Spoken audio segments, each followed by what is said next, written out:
Já fazia alguns meses que Lisa estava desempregada, e cada um de seus dias parecia com o anterior, como se tivesse sido copiado. Todas as manhãs, ela se levantava antes de todos para preparar o café da manhã. O marido, no entanto, estava sempre insatisfeito. Mexendo o café ruidosamente na xícara, dizia: "Até quando você vai ficar às minhas custas? Podia ao menos catar alguma coisa por aí, qualquer moedinha." Ela tentava explicar que não tinha culpa pelo fechamento da fábrica de roupas, onde trabalhou nos últimos 3 anos.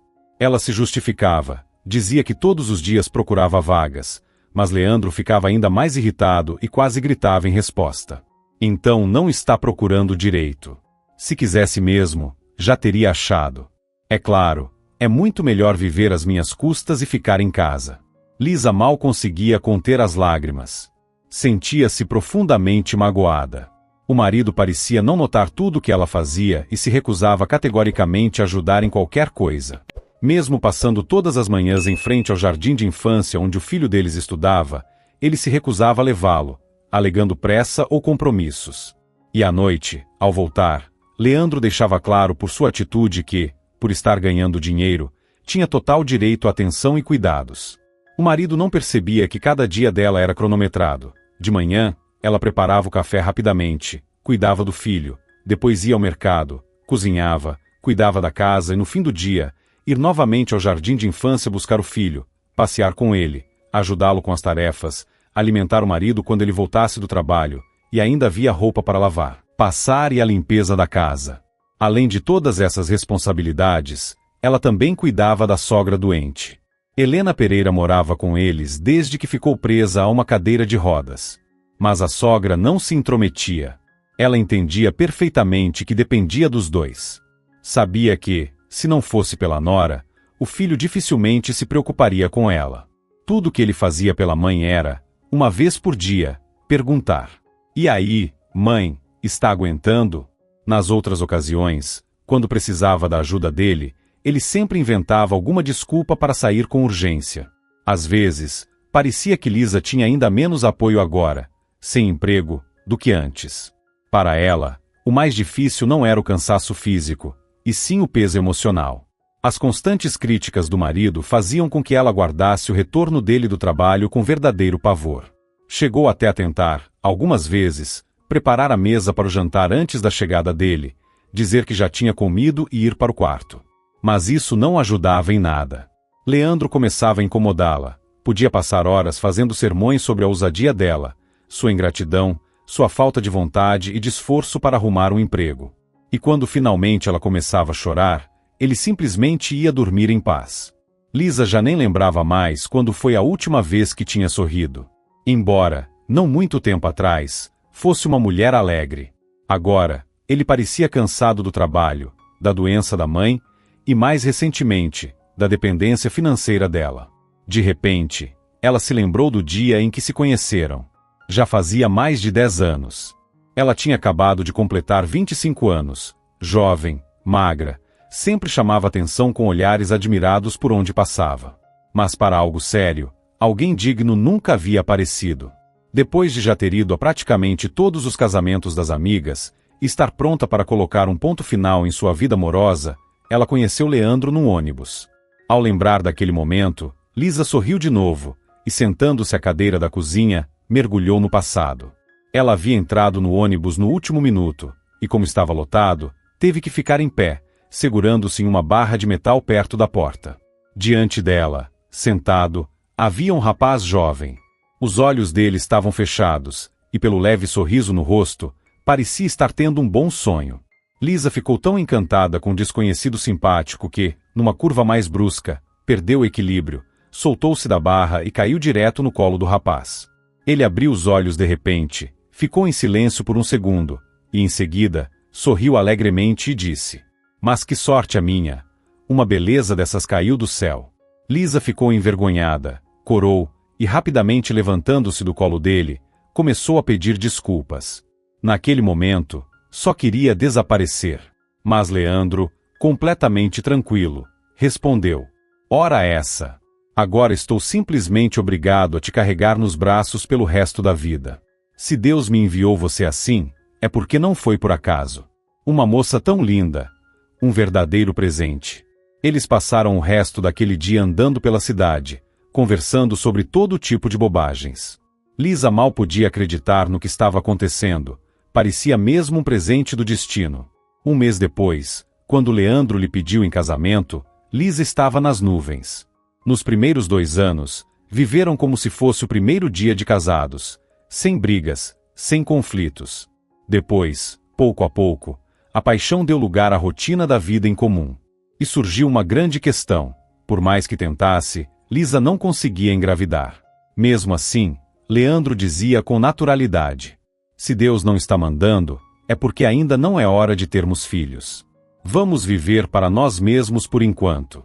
Lisa, no entanto, não conseguia entender como uma família podia existir sem filhos. Para ela, parecia que era justamente por isso que o relacionamento deles se tornava, a cada ano, menos caloroso e romântico. Mas, 5 anos depois, quando finalmente conseguiu engravidar, tudo em sua vida ganhou novas cores. Lisa parecia flutuar. E quando Mateus nasceu, ela se entregou por completo aos cuidados com o filho. Ela ainda estava imersa nessas lembranças, com um leve sorriso no rosto, quando a realidade a atingiu como um balde de água fria. Parece até que não tem mais casa para cuidar. Ouviu, de repente, a voz irritada do marido atrás dela. Lisa imediatamente começou a pôr à mesa às pressas. Sabia que Leandro gostava de comer assim que chegava do trabalho. Depois de matar um pouco da fome, ele largou o garfo de lado, e olhando para ela, anunciou: chega de ficar em casa. Arrumei um trabalho para você. Então, agradeça. Sem esperar qualquer reação da parte dela, continuou comendo. Tem uma mulher muito rica que está precisando de uma babá. Aí pensei, por que você não vai? Com criança você sabe lidar, e uma graninha a mais não faz mal, né? Você já está há dias parada em casa. Lisa, a princípio, quis dizer que cuidar de um filho dos outros não era o mesmo que cuidar do próprio. Mas decidiu não contrariar o marido. E no fundo, reconhecia, lidava bem com crianças. Além disso, estava disposta a aceitar qualquer trabalho, só para não ouvir mais tantas críticas. No dia seguinte, depois de deixar o filho no jardim de infância, foi até o endereço anotado num pedaço de papel. Ao se aproximar de uma bela casa moderna, localizada em um condomínio de sobrados, Lisa parou por um instante, hesitante. Seus olhos foram atraídos pelo jardim bem cuidado e pelas pequenas esculturas decorativas espalhadas pelo gramado. Quando finalmente tocou a campainha, a porta foi aberta por uma mulher que, à primeira vista, parecia ter a mesma idade que ela. Só mais tarde, durante a conversa, Lisa descobriu que Ana era apenas 6 meses mais velha, algo difícil de acreditar. Tudo em sua aparência demonstrava que ela não economizava com cuidados pessoais. Os cabelos lisos e brilhantes, a pele macia como veludo, as mãos impecavelmente cuidadas com um esmalte caro, tudo fazia com que parecesse bem mais jovem do que realmente era. Ana conduziu pela casa, mostrando onde ficava cada cômodo. Lisa ficou impressionada com a quantidade de quadros espalhados por todos os ambientes. Percebendo o interesse com que ela observava as obras, a dona da casa sorriu com orgulho e comentou: já faz muitos anos que sou apaixonada por arte e pintura. Adoro exposições, encontros culturais. Mas depois do parto, fiquei muito tempo sem conseguir participar. Lisa ouvia com atenção, enquanto olhava para Ana com uma pontinha de inveja. Mesmo tendo tido 2 filhos, ela parecia uma estudante, descansada, bem cuidada. Poderia facilmente subir numa passarela naquele instante, mesmo usando apenas aquele lindo hobby de seda. Ana era leve, quase etérea, tanto na aparência quanto na maneira de falar. Conversava com Lisa com naturalidade, como se fossem velhas conhecidas.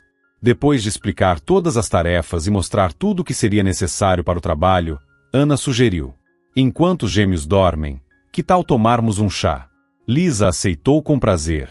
Gostava de ouvir aquela mulher porque sentia que ela vinha de um mundo diferente, calmo, equilibrado. Durante o chá, Lisa não conseguiu conter a curiosidade e perguntou, timidamente: você mora sozinha nesta casa tão grande? Onde está seu marido? Ana a olhou com tristeza.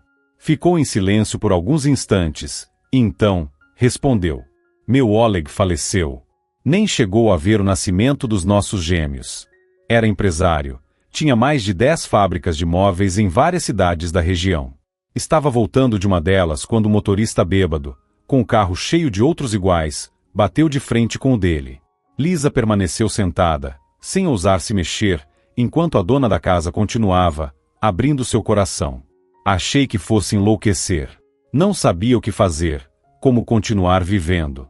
Na época, minha gravidez já estava tão avançada que, mesmo que eu quisesse, não conseguiria mudar nada. Hoje, sou grata ao destino por isso. Afinal, tenho 2 garotinhos maravilhosos, iguaizinhos ao pai. Nesse momento, ouviram vozes vindas do quarto das crianças e foram até lá. Ao ver os 2 meninos absolutamente idênticos, Lisa sorriu e, agachando-se ao lado deles, disse: "Oi, pessoal. Vamos nos conhecer? Agora vamos passar bastante tempo juntos. Aquele que está sempre fazendo birra é o Caio, e o outro, que adora mingau e desenhos animados, é o Denis", disse Ana, sorrindo. "Acho que você vai se sair bem. Afinal, seu filho tem só alguns meses a mais que os meus, não é?" Lisa realmente criou um laço rápido com os pequenos, ainda mais porque eles eram muito tranquilos e bem educados. Até mesmo Caio, que no primeiro dia a mãe descreveu como birrento, raramente fazia manha e esquecia rápido qualquer contrariedade. Em poucos dias, Ana já se sentia segura para sair o dia todo e deixar Lisa sozinha com os meninos. Eles adoravam brincar no jardim, por isso, passavam a maior parte do tempo ao ar livre. Depois, na hora da soneca da tarde, Lisa os alimentava, colocava para dormir em suas camas e então encontrava alguma atividade para fazer pela casa. Elas nunca haviam discutido formalmente quais seriam exatamente as responsabilidades de Lisa, o que deveria ou não fazer pela casa, como cuidar dos meninos. Mas, ainda assim, Lisa sempre encontrava algo para fazer. Podia limpar, preparar alguma comida. Um dia, ao voltar para casa, Ana comentou admirada: "Não entendo como você consegue fazer tudo a tempo. Aliás, você cozinha muito bem. A partir de hoje, quero te pagar um valor extra." Depois, como se tivesse se lembrado de algo importante, acrescentou: "Ah, e neste sábado, sem falta, vai ter um vernissage muito importante para mim." Lisa olhou assustada, e meio sem jeito, disse quase se desculpando: "Mas nos fins de semana não consigo vir. O jardim de infância não funciona e não tenho com quem deixar meu filho." Antes que Lisa terminasse a frase, Ana interrompeu, surpresa: "E por que você não traz seu filho aqui? Ele pode brincar com os meus meninos. Vai ser ótimo." Qualquer outra pessoa, no lugar dela, talvez tivesse se imposto com frieza. Afinal, Lisa se via como empregada. Mas Ana sempre conversava com ela como se fossem iguais. No fim de semana, conforme prometido, Lisa chegou trazendo Mateus. O menino se enturmou rapidamente com os gêmeos, e em menos de 15 minutos de convivência, os 3 já estavam construindo algo com blocos, discutindo animadamente onde colocar cada peça. Como ainda havia tempo e os meninos estavam entretidos, Lisa decidiu arrumar o quarto das crianças. Desde o primeiro dia, ela nunca dividiu as tarefas em minhas ou não minhas.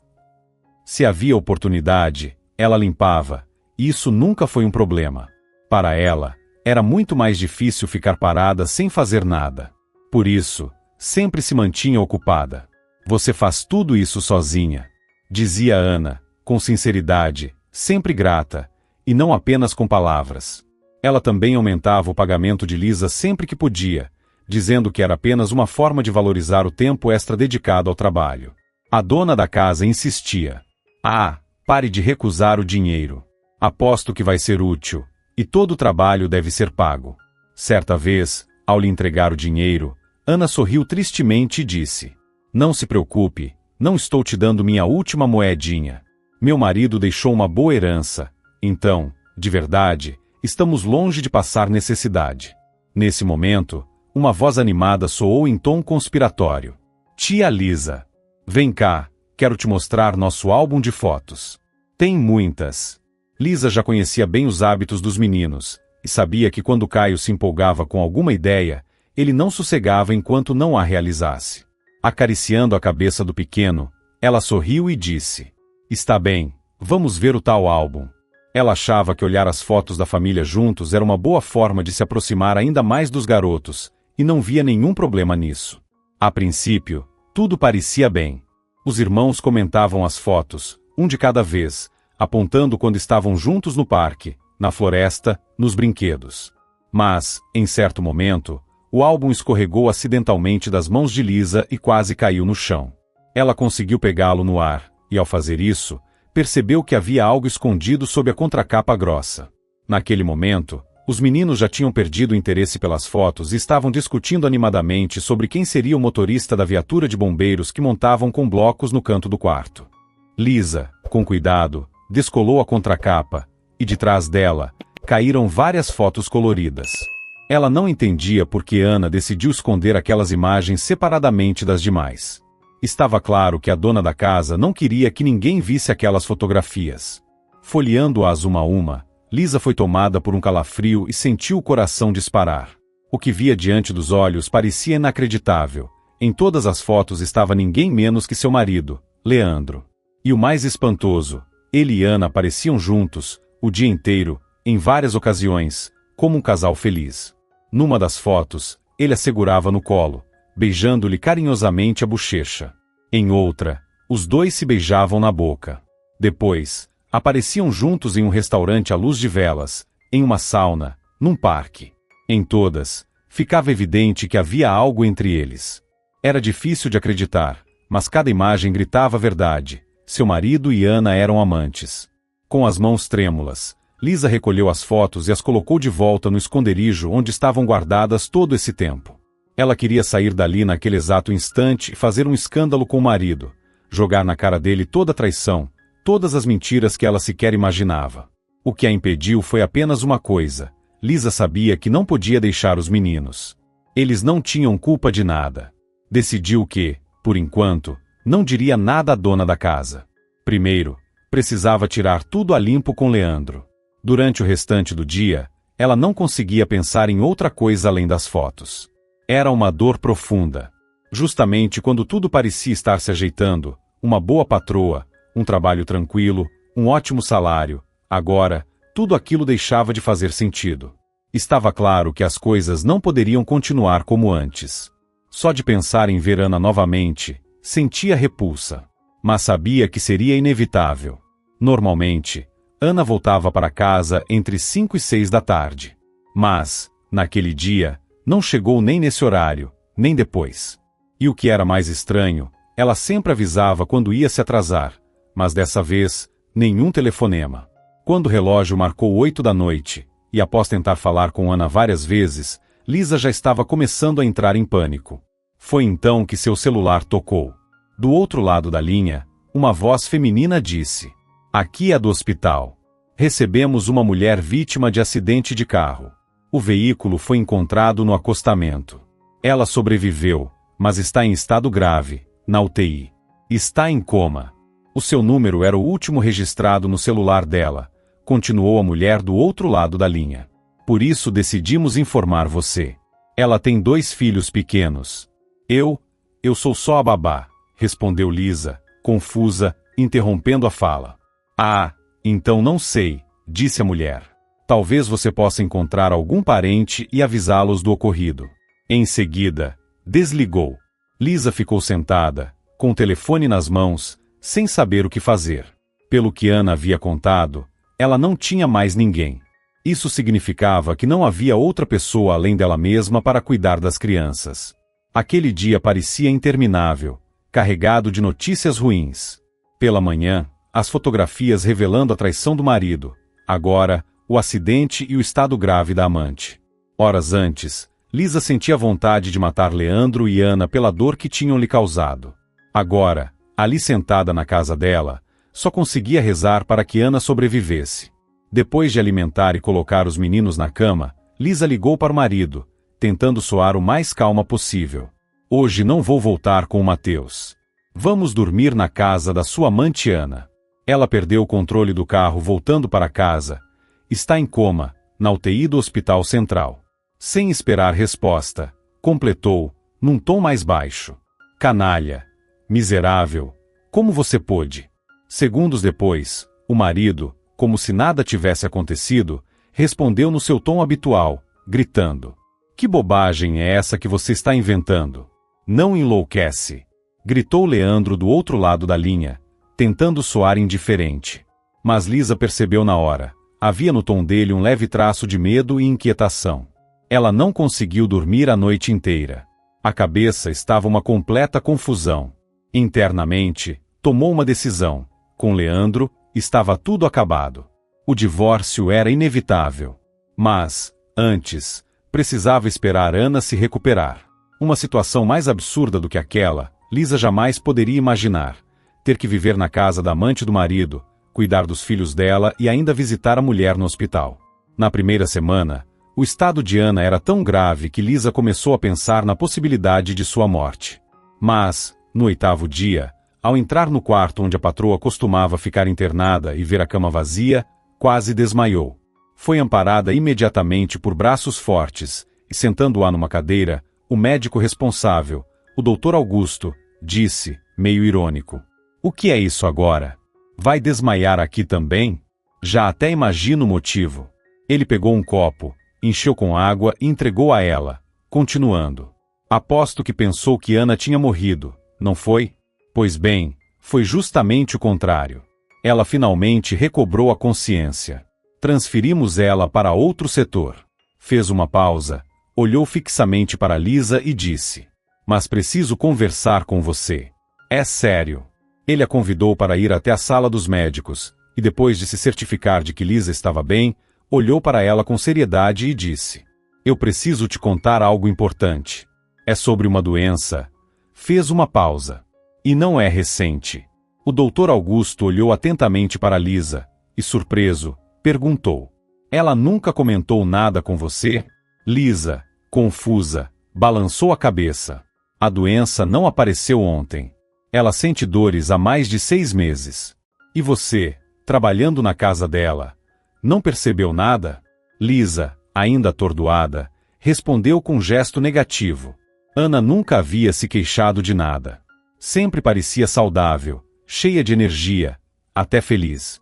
Mas o médico foi direto. O mais difícil nessa situação é que só quem tem o diagnóstico sente o que realmente está acontecendo.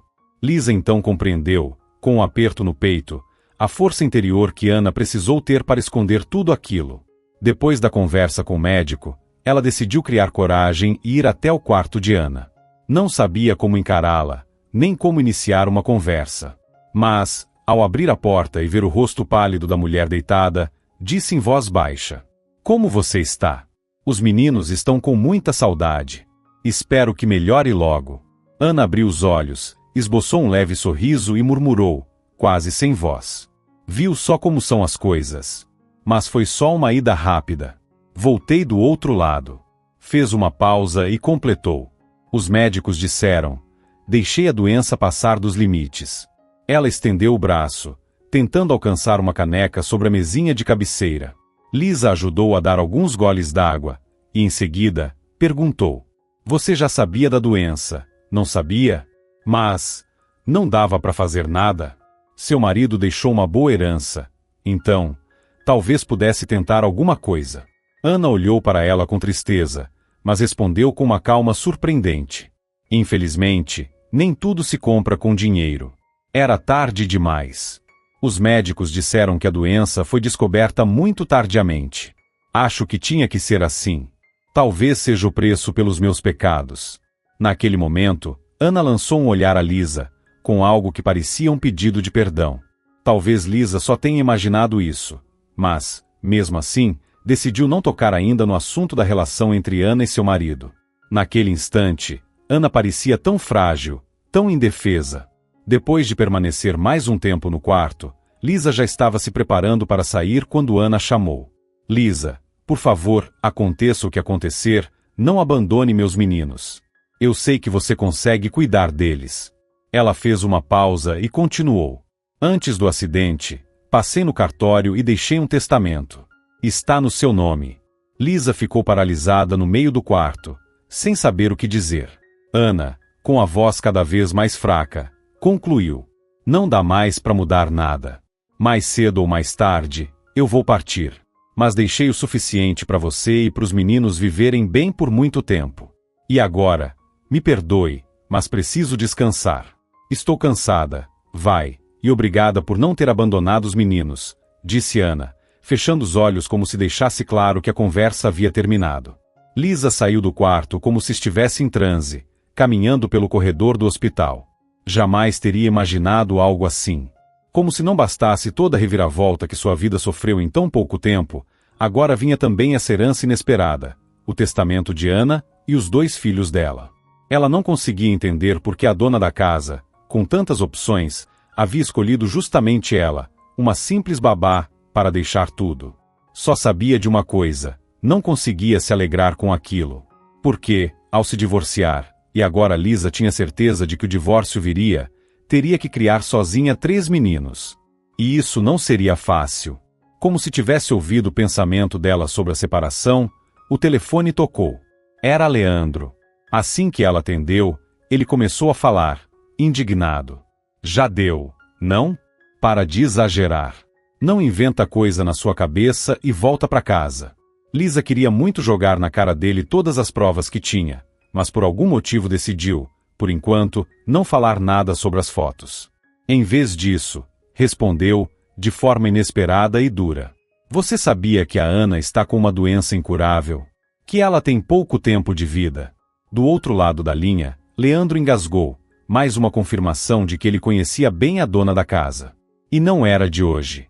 Antes que ele se recuperasse, Lisa completou. E tem mais. Ela deixou um testamento no meu nome, disse Lisa, pausando. Com a condição de que eu não abandonasse os filhos dela. Assim que terminou a frase, desligou o telefone. Levantou-se e começou a caminhar pelo corredor do hospital em direção à saída. Precisava, urgentemente, organizar os próprios pensamentos. Decidiu caminhar algumas quadras a pé, para clarear a mente. Depois de se acalmar um pouco, a primeira coisa que lhe veio à cabeça foi que precisava matricular os meninos no mesmo jardim de infância para onde levava Mateus. A vizinha que ficava com eles enquanto Lisa ia ao hospital estava prestes a sair de férias, e não havia outra opção. Levar a barulhenta trupe com ela todos os dias era impensável. Por isso, foi até o jardim de infância. A diretora a ouviu atentamente e disse com tristeza: Eu sei muito bem que doença é essa. Minha mãe faleceu dela, há 5 anos. Também foi descoberta tarde demais. Traga toda a documentação dos meninos e eles poderão frequentar junto com o seu Mateus. Depois disso, quando Lisa já se preparava para sair da escola, quando Lisa já saía da sala da diretora, ouviu um último aviso. Só fique atenta. Quando a mãe dos meninos falecer, você vai precisar regularizar a guarda deles oficialmente. E isso não é um processo rápido. Vá se informando desde já sobre o que é necessário, para conseguir resolver tudo quanto antes. Lisa escutava, mas ainda não conseguia acreditar que tudo aquilo estava realmente acontecendo com ela. Parecia um sonho, ou melhor, um pesadelo. Durante todo o tempo em que esteve no jardim de infância, o celular dela não parava de tocar. Era Leandro, insistente. Só quando saiu para a rua, decidiu atender. Mas o que ouviu do outro lado a surpreendeu. Não havia uma única nota agressiva ou exigente em sua voz.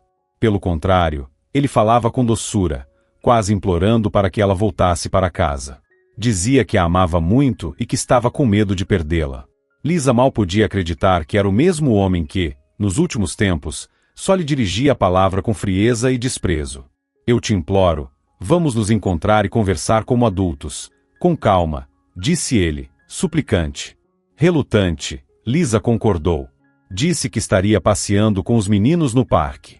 Ele apareceu quase imediatamente, trazendo um enorme buquê de flores para ela e 3 pequenos ursinhos de pelúcia para os meninos. Por mais que tentasse ser carinhoso e atencioso, Lisa logo percebeu o que realmente motivava aquela mudança repentina de comportamento. Ainda mais porque o marido não fazia muito esforço para esconder que o que mais interessava a Leandro era o destino da herança. Volta e meia ele voltava ao assunto, tentando descobrir exatamente o que Ana tinha deixado para Lisa. Você podia ir até o cartório, conversar com o notário, sugeria ele, tentando soar casual. Pela forma como ela vivia, acho que o patrimônio dela é bem grande. Foi aí que Lisa compreendeu de vez o verdadeiro motivo daquela visita repentina. Olhou nos olhos do marido, e com tristeza, disse: Como você pode ser assim? A Ana ainda está viva, e você já está enterrando ela? Levantou-se do banco, colocou o buquê ao lado dele, e sem dizer mais nada, pegou as crianças e seguiu em direção de casa. Sentia nojo até de trocar palavras com aquele homem com quem havia dividido tantos anos da vida. Agora, todos os dias, Lisa levava os gêmeos e Mateus para o jardim de infância e seguia para o hospital. Era difícil acreditar que Ana, tão jovem, há pouco tempo cheia de vida, mãe de 2 meninos adoráveis, poderia simplesmente morrer. Lisa estava disposta a perdoar a traição, perdoar Ana, não Leandro. Só queria que ela sobrevivesse. Mas, a cada visita, a situação não melhorava. O médico apenas abria os braços e dizia: as chances são mínimas. É pouco provável que ela se recupere. Lisa não se conformava. Diariamente, com súplica na voz, implorava: por favor, façam alguma coisa. Vocês mesmos dizem que as chances são quase nulas. Então quer dizer que ainda há pelo menos uma. O médico apenas suspirava e disse: sabe, talvez ela não tenha simplesmente sofrido um acidente. Pode ser que tenha tomado a decisão de se livrar, de uma vez, do sofrimento que sabia que a aguardava nos últimos dias de vida. Não há provas disso, é claro. São só suposições minhas. Mas estou quase certo de que ela mesma jogou o carro no acostamento. Lisa não queria, não podia, acreditar naquilo. Embora, no fundo, fizesse algum sentido. Talvez Ana realmente tivesse planejado o próprio fim. A cada nova visita, era mais difícil olhar para Ana. Ela parecia se apagar lentamente, bem diante dos olhos de Lisa. Esforçando-se para não demonstrar sua dor, Lisa frequentemente saía do quarto e chorava silenciosamente no corredor. Tinha pena de Ana, uma pena imensa, profunda. Estava disposta a fazer qualquer coisa, desde que Ana vivesse. Então, um dia, o Dr. Augusto chamou de lado com uma expressão grave. Fizemos tudo o que podíamos. Só há uma chance agora. Um transplante de células-tronco. Mas, até agora, não conseguimos encontrar um doador compatível. Lisa se agarrou àquela possibilidade como se fosse a última tábua de salvação. Eu quero tentar. Faça os exames comigo. Por favor. O médico hesitou por um momento, visivelmente surpreso. Olha, não quero te desanimar, mas a compatibilidade geralmente só existe entre parentes próximos. E pelo que sei, vocês não têm nenhum laço. Além disso, o tempo está se esgotando rapidamente. Eu sei, respondeu Lisa. Mas não posso simplesmente ficar de braços cruzados. Me deixe tentar. O Dr. Augusto a observou por um instante, depois suspirou e disse: está bem. Vamos fazer a coleta. Embora, sinceramente, não acredito que vá funcionar. Lisa também achava improvável. Mas ainda assim, seguiu com o exame. Nem sabia explicar por que estava fazendo aquilo, apenas sentia que precisava tentar. Qual não foi sua surpresa quando, algumas horas depois, recebeu uma ligação de Dr. Rodrigo. Você tinha dito que não eram parentes. Como isso é possível? Os exames mostraram que vocês são irmãs biológicas. Seu material é totalmente compatível para o transplante. Como se não tivesse escutado direito, Lisa perguntou, com a voz trêmula: a Ana é minha irmã? Isso é certo. Não houve erro. Ela não conseguiu dormir a noite toda, tentando entender como aquilo podia ser verdade. Quando amanheceu, mal conseguiu esperar. Levou Mateus ao jardim de infância, e quase correndo, foi para o hospital. A primeira coisa que fez foi ir até o quarto de Ana. Ao vê-la, Ana sorriu, feliz. Que bom que veio. Como estão os meninos? Não deram muito trabalho? Nem sei o que seria de mim sem você. Lisa, como se não tivesse escutado, sentou-se à beira da cama, pegou a mão de Ana e disse, em voz baixa: você é minha irmã. Como isso é possível? Fiz os exames ontem e descobri. Não pode ser um erro. Ana olhou surpresa, depois franziu a testa, pensativa, como se buscasse algo na memória. Por fim, respondeu com tristeza: eu não me lembro. Só tenho lembranças dos últimos anos. O acidente. E depois isso aqui. Toda a infância, a juventude, como se tivesse desaparecido. As lágrimas escorriam pelo rosto de Lisa, uma após a outra. Ela abraçou a irmã com delicadeza e sussurrou: isso já nem importa mais. O que importa é que agora eu sei que tenho você. E eu vou te ajudar, Custe o que custar. Se existe ao menos uma chance, nós vamos agarrá-la. O médico havia dito que o principal era não perder tempo. E Lisa, dizendo aquelas palavras, estava quase certa de que Ana sobreviveria. Ela sequer pensava no que teria que enfrentar para salvar a irmã. Aceitou imediatamente a doação das células e aguardava o dia marcado para o procedimento. Durante todo esse tempo, o marido não dava trégua. Ligava constantemente, dizendo como tudo seria diferente, como ele passaria a amá-la de verdade, a cuidar dela e das crianças.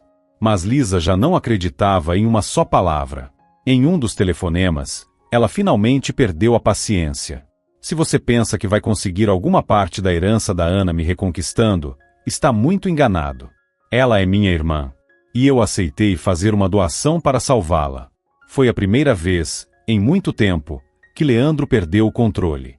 Voltou a usar aquele tom autoritário e agressivo que ela conhecia tão bem. Você enlouqueceu? Que história é essa? Você tem noção do que está fazendo? Os médicos deixaram claro que ela não vai sobreviver. Então que espere a hora dela chegar. E nós, pelo menos, podemos viver bem com o dinheiro dela. Lisa começou a tremer. Aquilo foi como se a tivessem jogado em um poço sujo, coberta por algo repulsivo e nojento. Quando foi que você se tornou esse canalha? Disse Lisa, indignada. Você já foi uma pessoa decente. Mas agora, você não manda mais em mim. Assim que eu resolver a situação da minha irmã, vou pedir o divórcio. Ela já estava desligando o telefone quando ainda ouviu o marido gritar algo furioso do outro lado da linha. Mas já não importava.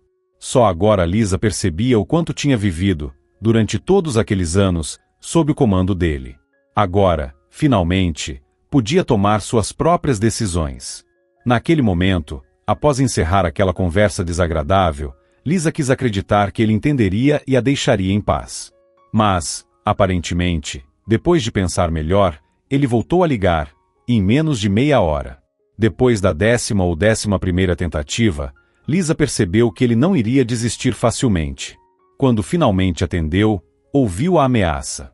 É o seguinte, se você insistir nessa história de salvar essa madame, no mesmo dia eu aciono o conselho tutelar. Os filhos dela vão parar no pior abrigo que eu encontrar. E eu vou usar todos os meus contatos para isso. E você sabe que eu tenho, sim, bons contatos. Lisa sabia. O marido realmente tinha amigos e conhecidos influentes. Ele era capaz de qualquer baixeza. Mas então ela se lembrou das fotografias. Inspirando fundo, respondeu em um só fôlego. E se você fizer isso, eu vou divulgar todas aquelas fotos com a sua amante. Que, para minha infelicidade, continuou Lisa, acabou sendo minha irmã. E nas fotos, tem cenas muito interessantes, do hotel, da sauna, de vários lugares. Ela sentiu, na hora, que aquilo ele realmente não esperava. Do tom de ameaça, Leandro passou rapidamente para um quase sussurro nervoso. Que fotos? Isso não é possível. A gente nunca se fotografou. Lisa sorriu, agora com calma, e respondeu. Então é como eu imaginei. Talvez você não tenha feito, mas minha irmã não é boba. Ela fotografou tudo. E guardou em casa. Eu encontrei por acaso. Então, se você não quiser virar motivo de vergonha por toda a cidade, nos deixe em paz. Ela desligou o telefone, e naquele instante, sentiu um imenso alívio, como se o peso de todos os anos infelizes tivesse finalmente caído de seus ombros. Leandro parou de ligar. A cirurgia de Ana foi realizada e correu bem, sem complicações. Lisa visitava a irmã todos os dias. Mas ainda havia uma pergunta que não saía de sua cabeça. Como elas haviam acabado sendo irmãs biológicas? A primeira pista para esse mistério veio de Oleg, um jovem médico que apareceu no setor cerca de uma semana após a operação. Logo em seu primeiro dia, durante a ronda pelos quartos, ele reparou em Lisa, sentada à beira da cama de Ana, com os olhos cheios de lágrimas, suplicando para que a irmã se recuperasse. Sorrindo e exibindo duas covinhas fundas nas bochechas, Oleg disse: Você se preocupa tanto com sua parente que até eu fico com o coração apertado. Mais tarde, quando Lisa saiu do quarto de Ana, ele a encontrou no corredor e sugeriu: Vamos descer até o refeitório tomar um café? Talvez eu consiga te dar algum conselho. Lisa simpatizou de imediato com aquele médico gentil e acessível. Decidiu aceitar o convite. Durante o café, Oleg contou que estava na cidade como parte de um programa de intercâmbio profissional. Já é a segunda vez que venho. Gosto muito desse lugar. E desta vez, parece que senti que encontraria alguém especial. Sorriu de novo, olhando para ela com leveza. Como você? Lisa baixou os olhos, envergonhada como uma adolescente. Fazia tanto tempo que ninguém lhe dizia algo assim, que nem soube como reagir. Vendo o embaraço dela, Oleg rapidamente mudou de assunto. E quem é essa mulher por quem você está tão aflita? Lisa sentiu uma vontade estranha de contar tudo. Como se, de alguma forma, soubesse que Oleg poderia ajudá-la a entender aquela história maluca. Começou narrando o dia em que começou a trabalhar na casa de Anna. Claro, sem entrar nos detalhes sobre o envolvimento entre ela e seu marido. Contou sobre o dia do acidente, sobre o estado crítico de Anna e como os médicos não davam nenhuma esperança. Depois de uma pausa, prosseguiu. Eu fiquei com tanta pena da Anna e daqueles 2 moleques travessos. Eu não conseguia aceitar que ela fosse morrer, disse Lisa, olhando para Oleg com tristeza. Você não imagina o quanto eu queria salvá-la. Assim que soube que havia uma chance, ainda que mínima, de encontrar um doador compatível, fiz todos os exames imediatamente. Oleg olhou para ela com admiração e respondeu em voz baixa. Então você é uma mulher corajosa. Nem todo mundo faria isso por uma pessoa que, até então, era completamente estranha. Pois é, mas acabou que não era por uma estranha, disse Lisa, sorrindo de leve. Era pela minha irmã. Só descobri depois dos exames. E até agora, ainda não consigo entender como isso é possível. Oleg ficou em silêncio por alguns minutos, pensativo. Depois, disse: Sabe, acho que tenho uma suspeita. Mas antes de falar qualquer coisa, preciso confirmar. Vamos nos encontrar aqui amanhã de novo? Talvez eu consiga te ajudar. Ele disse isso com um olhar tão sincero, tão calmo, que Lisa desejou, naquele instante, que o dia seguinte chegasse o mais rápido possível. Havia algo nele que a fazia sentir-se segura, acolhida. Sim, Oleg claramente gostava dela, e de maneira leve, espontânea. Já no primeiro encontro, pareciam velhos conhecidos. Quando Lisa deixou o hospital, teve a sensação estranha de que já o conhecia há 100 anos. Na manhã seguinte, Oleg encontrou Lisa logo cedo. Seu semblante estava sério, e o tom de voz mais firme que o habitual. Acho que minhas suspeitas estavam certas, disse ele. Da última vez que estive aqui na cidade, alguns anos atrás, um conhecido me contou, em segredo, que no hospital da cidade vizinha existia, antigamente, uma ala especial. Lisa franziu a testa, sem entender exatamente onde ele queria chegar, mas sentia que aquilo podia explicar o que tanto a intrigava. Lá funcionava um programa experimental, continuou Oleg, com calma, para mulheres que tinham dificuldade para engravidar. Um tipo de banco de doadores anônimos. Os procedimentos eram discretos, e ninguém sabia exatamente quem doava o material genético. O problema é que, na época, eles usaram o material do mesmo doador para várias pacientes. Lisa arregalou os olhos. Está dizendo que minha mãe e a mãe da Anna foram inseminadas pelo mesmo homem? Exatamente. Os arquivos que meu amigo encontrou confirmam isso. Vocês são irmãs por parte de pai. É por isso que houve compatibilidade nos exames. Lisa ficou em silêncio, absorvendo a informação. O coração batia forte. E esse homem, esse doador, é possível encontrá-lo? Oleg deu um meio sorriso. Agora você está me colocando numa enrascada. Brincou. Mas, para ser sincero, eu também pensei nisso. Inclusive, já entrei em contato com um amigo meu. Ele vai tentar localizar os arquivos daquele hospital, que já foi fechado há bastante tempo. Depois, mudando de tom, Oleg sugeriu: que tal a gente se encontrar hoje à noite? Podemos dar uma volta. Quem sabe até jantar em algum restaurante tranquilo? Infelizmente, respondeu Lisa, com um sorriso cansado, hoje e todos os próximos dias, já tenho compromisso com 3 homens pequenos. A menção ao divórcio alegrou Oleg visivelmente. Ele abriu um sorriso verdadeiro. Ah, não se preocupe. 3 homenzinhos não me assustam nem um pouco. Eu adoro crianças. Podemos passear todos juntos. Eles combinaram de se encontrar na porta do jardim de infância. E assim que os meninos conheceram Oleg, Logo cercaram com empolgação e carinho. Foi como se já o conhecessem há muito tempo.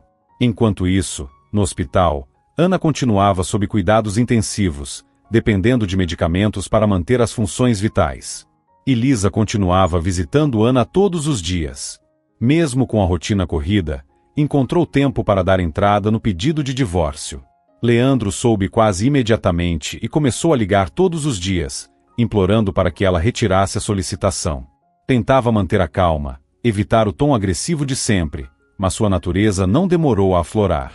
Em mais uma das ligações, tentou, mais uma vez, convencê-la. Vamos resolver isso entre nós, sem precisar de divórcio. Ainda dá tempo. Mas Lisa foi firme. Eu não vou retirar o pedido. Está decidido. Foi o bastante para que ele perdesse o controle de vez. E essa irmã, de onde saiu? Teria sido melhor se ela tivesse morrido naquele acidente. É tudo culpa dela. Em seguida, desligou o telefone bruscamente. Na alma de Lisa, instalou-se um medo estranho. Ela sabia que Leandro não era burro e não imaginava que fosse capaz de um crime, mas ficou com um pressentimento ruim. No dia seguinte, ao chegar ao hospital, percebeu que seu receio não era infundado. Olega encontrou no corredor e, ainda abalado, contou o que havia acontecido. No final do dia anterior, pouco antes de o setor fechar para visitantes, Leandro apareceu na clínica e tentou desligar os aparelhos de Ana. Lisa ficou em choque. Nunca imaginaria que ele fosse capaz de algo tão cruel, sem se preocupar com as consequências. Oleg relatou o episódio com tanta emoção, descrevendo como entrou por acaso no quarto e encontrou Leandro junto à cama de Ana, que Lisa quase conseguiu visualizar a cena em sua mente. E a Ana? Ela está bem? Perguntou ela, assustada. Oleg concordou com a cabeça, tentando tranquilizá-la, e disse: vá você mesma ver com seus próprios olhos. Já diante da porta do quarto, Oleg a segurou levemente pelo braço e disse: com toda essa confusão, quase esqueci de te contar. Eu encontrei o seu pai. E aliás, já tratei de avisar seu ex-marido que, pelo que ele tentou fazer, vai ter que responder por isso. Se ele não se afastar, vai acabar enfrentando consequências sérias. Lisa sentiu uma vontade enorme de conhecer o pai, mas decidiu esperar a recuperação de Ana. E surpreendentemente, desde que soube da existência do pai, a irmã começou a apresentar melhoras visíveis. Em mais uma de suas visitas ao hospital, Lisa encontrou Ana com um brilho diferente nos olhos. Não sabia se o que havia causado essa virada era o estresse da tentativa de agressão por parte de Leandro, ou a notícia alegre de que o pai delas havia sido encontrado. Mas o fato é que, emocionada, Ana disse, quase chorando: sabe, quando descobri que estava doente, comecei a pensar em arrumar uma mãe para os meus meninos, disse Ana, com os olhos fixos no teto. Eu nem imaginava, naquela época, que você era minha irmã. Só achei bonito como você se dava com eles, como cuidava deles como se fossem seus. Foi por isso que decidi deixá-los com você. Achei que ninguém mais poderia criá-los tão bem quanto você criava seu próprio filho. Lisa apertou os lábios e, com a voz baixa, respondeu: Ana, eu encontrei aquelas fotos. Suas, com o Leandro. Ana virou o rosto lentamente, surpresa. Seus olhos se arregalaram, mas antes que dissesse qualquer coisa, Lisa perguntou, com a voz trêmula: você sabia que ele era meu marido? Ana ficou em silêncio por um instante, chocada, e então balançou a cabeça, com lágrimas se formando nos olhos. Não, eu juro que não sabia. Ele me disse que era divorciado. Nunca mencionou seu nome, nem que tinha esposa, nem filho, nada. Lisa, se eu soubesse, se eu tivesse sequer desconfiado, jamais teria me envolvido com ele. Lisa permaneceu em silêncio por um momento, absorvendo cada palavra. Ana prosseguiu, a voz embargada: eu só escondi as fotos porque achei que era cedo demais para contar qualquer coisa às crianças. Não queria confundir as cabeças deles. E no fundo, acho que eu mesma não sabia lidar com tudo isso. Ela estendeu a mão com hesitação. Me perdoa. Se eu soubesse a verdade, nunca teria acontecido. Lisa não conseguiu segurar as lágrimas. Estava prestes a responder quando Oleg entrou no quarto, balançando a cabeça com um sorriso e disse: vocês duas são incríveis. Mas agora chega de emoção por hoje, hein? Vamos acalmar um pouco. Oleg também contou o que conseguiu descobrir sobre o pai delas. Depois que ele se aposentou, passou a viver de bicos. Seu pai pinta quadros e costuma expô-los na rua principal da cidade. Disse, com um tom levemente triste. Disseram que, às vezes, até consegue vender alguma coisa. As palavras tocaram fundo o coração de Lisa. Ela sentiu uma imensa compaixão por aquele homem que nunca conheceu, mas que, mesmo assim, agora parecia fazer parte de sua história. Eles ainda ficaram mais meia hora no quarto com Anna, até que Oleg, com firmeza, disse: "A paciente precisa de descanso. Ainda não está de alta. E você, Lisa, deixe que eu te acompanho até em casa", brincou. "Uma mulher bonita como você não pode andar sozinha por aí. Vai que algum maluco resolve se aproximar?"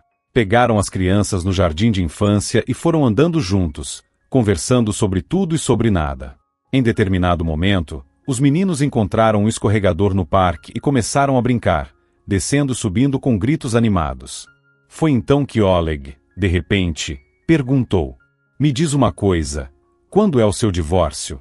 Pegando de surpresa, Lisa ficou em silêncio por um instante, depois respondeu: "Deve acontecer em 2 dias, mas o Leandro sumiu. Não atende ligações, não responde mensagens. Não sei o que fazer." Oleg pareceu decepcionado com a resposta, mas segurou as mãos de Lisa nas dele e disse com suavidade: "O importante é que você queira isso. A presença dele, sinceramente, nem é necessária. Se continuar se escondendo, o juiz vai acabar decretando o divórcio mesmo sem ele." Fez uma pausa e, com um sorriso, completou: "Aliás, nos próximos dias, podemos ir visitar seu pai.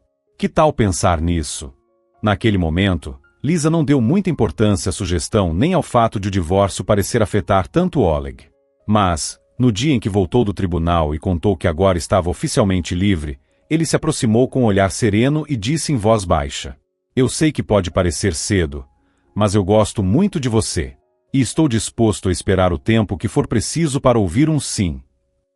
Ele parecia envergonhado, desviava o olhar, o que fez Lisa achar graça. Tentando conter o riso, ela perguntou com a maior seriedade que conseguiu: "Sim, pra quê, exatamente?" "Ué, pra sairmos juntos", respondeu ele, ainda mais tímido. "Ah, nesse caso, sim, claro", respondeu ela, rindo. É claro que sim.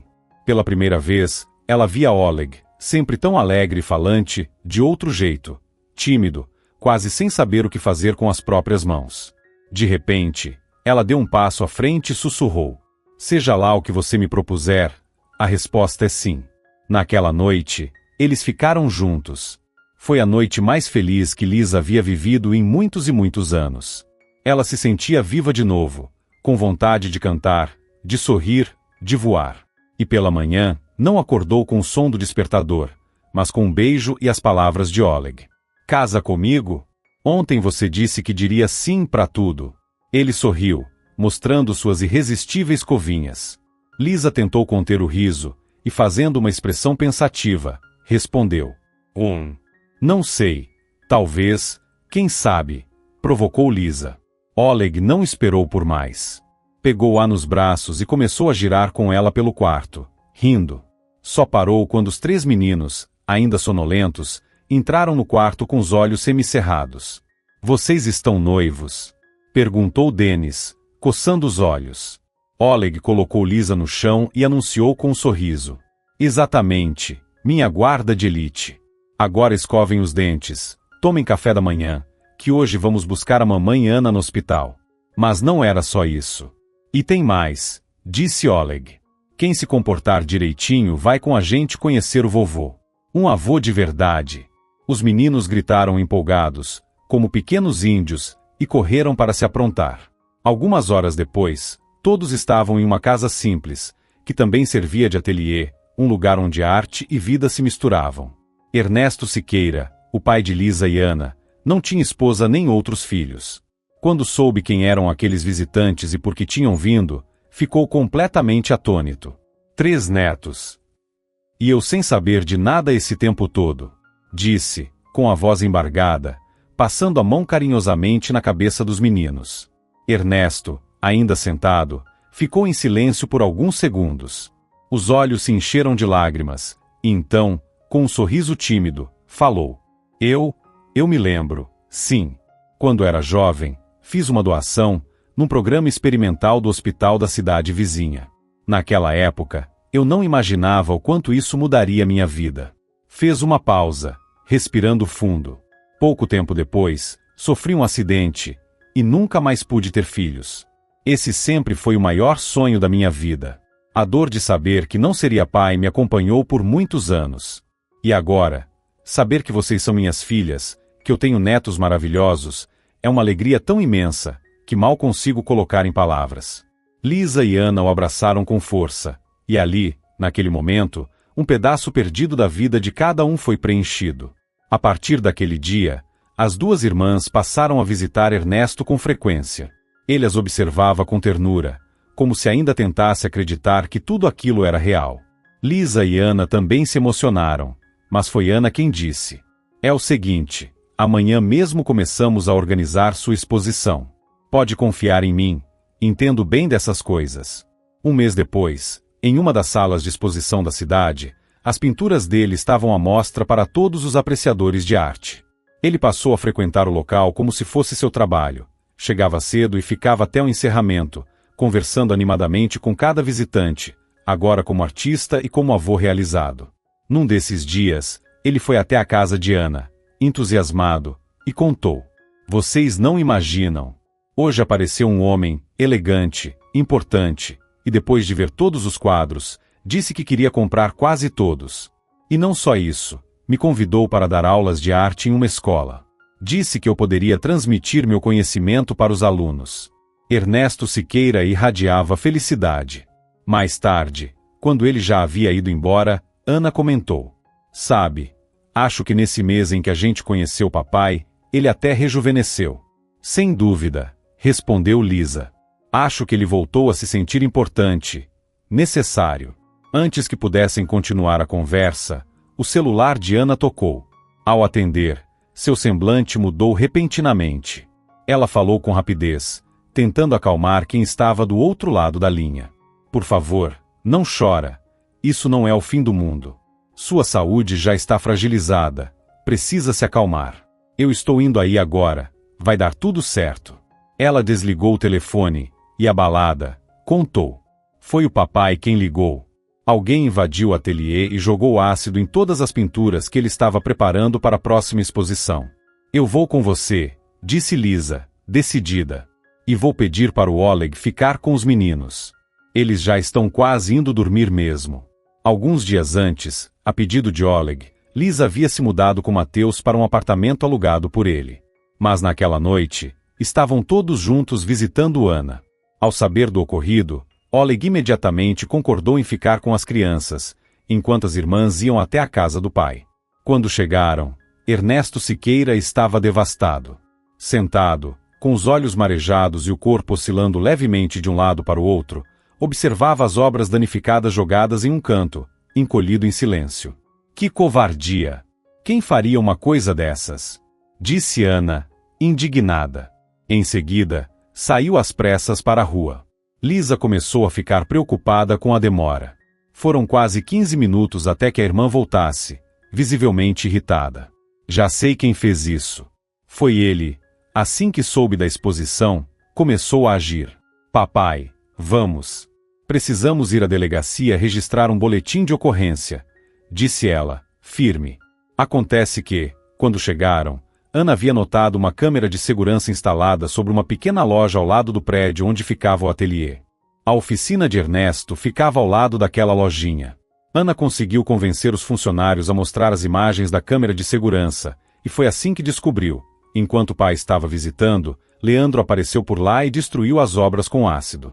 Na delegacia, elas registraram 2 ocorrências, uma por tentativa de agressão e outra por dano ao patrimônio. Em seguida, voltaram para a casa do pai. Lisa, então, tomou uma decisão. "Papai, você vai ficar com a gente. Vai ser muito difícil continuar aqui, sozinho, depois do que aquele canalha fez. E além disso, acho que seria ótimo você morar conosco. A casa é grande, você vai ver os meninos com mais frequência." Para surpresa delas, Ernesto não resistiu à ideia.